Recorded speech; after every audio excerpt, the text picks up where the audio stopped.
In this video I'm going to be covering basic boat maintenance, such as what you should use to clean the boat and how often should you do it.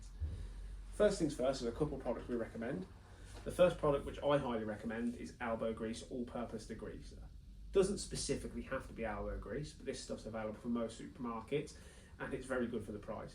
It's handy to have in general for your tackle, and you've probably already got it in your kitchen under the cupboard, to be honest. Second product, which you've probably already got hold of as well, is antibacterial wipes. These are ideal for a quick wipe down of the boat itself. And the last product we highly recommend is some marine grease, which is good for keeping the hopper pins, for example, nice and lubricated. Obviously the use of normal grease will just degrade, whereas the marine grease does not. So under most circumstances, wiping the boat down with antibacterial wipes is absolutely fine. The only time that we recommend the use of So under most circumstances, the wipe down of the boat with antibacterial wipes is absolutely fine. Obviously in most cases you've probably already got these in a bag, and these are useful to have for the likes of the hoppers, for example. So if you're using boilies and dry bait and things like that, obviously some of the debris can collect up over time and it can get rammed up in behind the hoppers, so as they try to close it can affect closing of the hoppers, and it can also cause premature wear on the servo. So it's pretty essential that you keep this area clean, and of course for a quick wipe down, antibacterial wipes are perfect. They will do the job absolutely fine. We do recommend a degreaser if you're using oils, however. Do not leave the oil on the boat for a prolonged period of time. Get yourself a degreaser.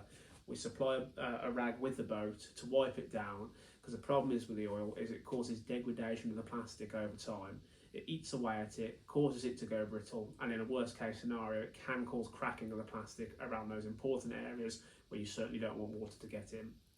If you are finding the hoppers to be a bit stiff and the doors don't seem to be closing as easy as they should do, then give some of this a try, some marine grease.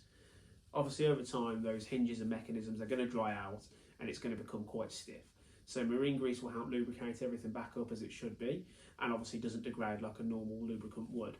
You can use something PTFE based, but of course once this is in the water, not ideal, and it will just degrade rapidly over time as well. So for something that will last, marine grease is a way to go. The other most common question that we get is regarding use of the boat in the rain, for example.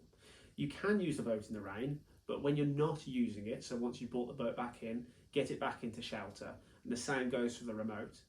As a matter of fact, with the remotes, we do sell a product that is ideal for use in the rain, so you can continue to use it without any worry. This is what we do. It's a waterproof bag, waterproof cover bag, that just allows you to continue use of the remote whilst it is raining. It has two small pockets at the underside, so this is for the Pro model, so the model with the GPS and the sonar, so you can still operate the remote as normal, but you're not going to be getting any water ingress underneath any of those buttons, for example.